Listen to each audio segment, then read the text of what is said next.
संविधान वो शब्द है जिसको चुनाव के दौरान सबसे ज्यादा घसा जाता है, सबसे ज्यादा रगड़ा जाता है। लेकिन संविधान के मूल अवधारणा में निहित है आरक्षण का कॉन्सेप्ट। आरक्षण का कॉन्सेप्ट है कि भाई उसको भी वही मौका मिलना चाहिए जो बाकियों को मिलना चाहिए। इसमें उसको कौन है और बाकी कौन है ये आपको हम समझाते हैं। इसमें उसको रेफर किया जाता है उनको जो या तो आर्थिक रूप से कमजोर हैं या सामाजिक रूप से कमजोर हैं, और बाकी वो हैं जो आर्थिक रूप से मजबूत हैं या फिर सामाजिक रूप से मजबूत हैं। संविधान की मूल अवधारणा इसी में है कि समाज के हर शख्स को बराबर मौका मिलना चाहिए। लेकिन क्या वो बराबर मौका मिल रहा है?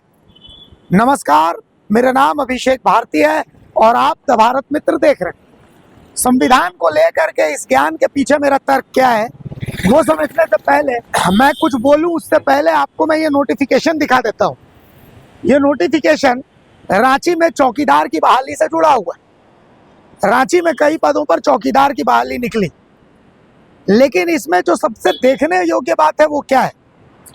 वो बात है कि इसमें एससी यानी अनुसूचित जाति के लिए जो आरक्षित सीटें हैं वो 0 है। चलिए अब आगे आते हैं। यह गिरिडीह जिले के लिए चौकीदार बहाली का नोटिफिकेशन। इस नोटिफिकेशन को भी जब आप ध्यान से देखिएगा तो आपको दिखेगा कि अनुसूचित जाति के लिए यानी शेड्यूल कास्ट के लिए इस चौकीदार बहाली में जो पदों की संख्या है वो है 0, यानी इनके लिए आरक्षण की व्यवस्था नहीं है। चलिए अब अगला, ये बोकारो जिले का चौकीदार बहाली का नोटिफिकेशन है। कुछ इसी तरीके से बोकारो जिले के भी इस नोटिफिकेशन में आप देखिए कि जो आरक्षित पद है शेड्यूल कास्ट के लिए वो 0 है। क्या यह संविधान की मूल भावना के खिलाफ नहीं है? क्या संवैधानिक तर्ज पर झारखंड जैसे राज्य में जहां शेड्यूल कास्ट की जनसंख्या लगभग 13 से 14% है और संभवतः अगर ढंग से इसकी गणना हो तो ये 16% तक चली जाएगी, क्या उनके लिए आरक्षण की व्यवस्था नहीं होनी चाहिए?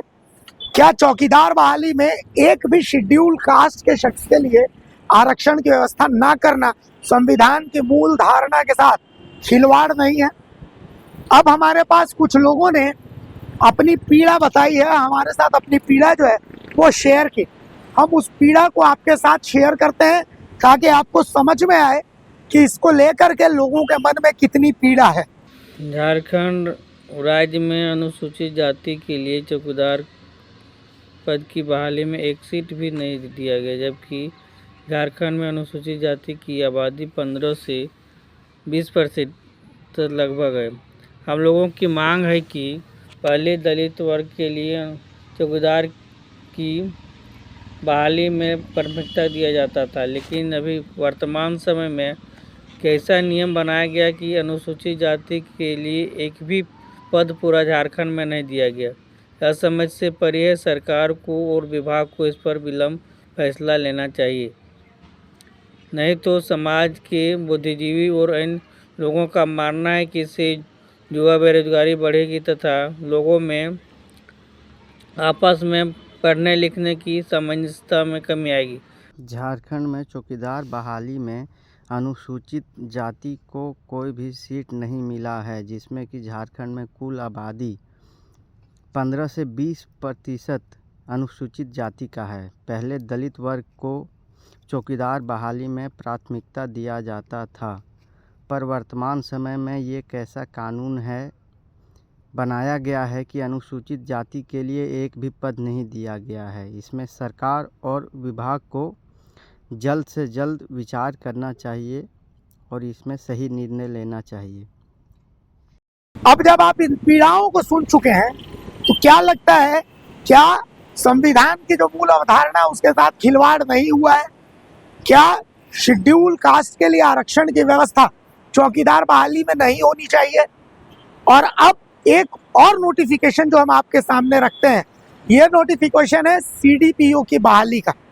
सीडीपीओ की बहाली जो जेपीएससी की तरफ से की गई थी, इस नोटिफिकेशन में आप देख सकते हैं कि इसमें शेड्यूल कास्ट यानी जो पिछड़ी जाति आपकी जो अनुसूचित जाति है, अनुसूचित जाति के लिए यहाँ आरक्षित सिर्फ 2 सीटें, जबकि यहाँ पर आरक्षण की व्यवस्था 6 सीटों के लिए होनी चाहिए।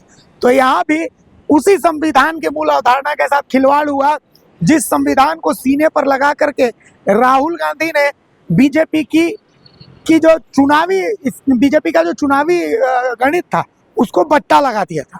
कुल मिलाकर के संविधान को सीने से लगाना और संविधान को धरातल पर उतारना दो अलग अलग बातें हैं। संविधान के मूल अवधारणा को तोते की तरह रटना और संविधान की मूल अवधारणा को फॉलो करना, ये भी दो अलग अलग बातें हैं। इन दोनों बातों को अगर समानांतर तर्ज पर अप्लाई किया जाए तो नतीजे कुछ और निकलेंगे। लेकिन कहते हैं कि नदी की दो धाराएं कभी मिलती नहीं है, और यही दो धाराएं संविधान को सीने से लगाना और संविधान को धरातल पर उतारने में नजर आता है। क्या ये दो धाराएं झारखंड में मिलेंगी, ये देखना है।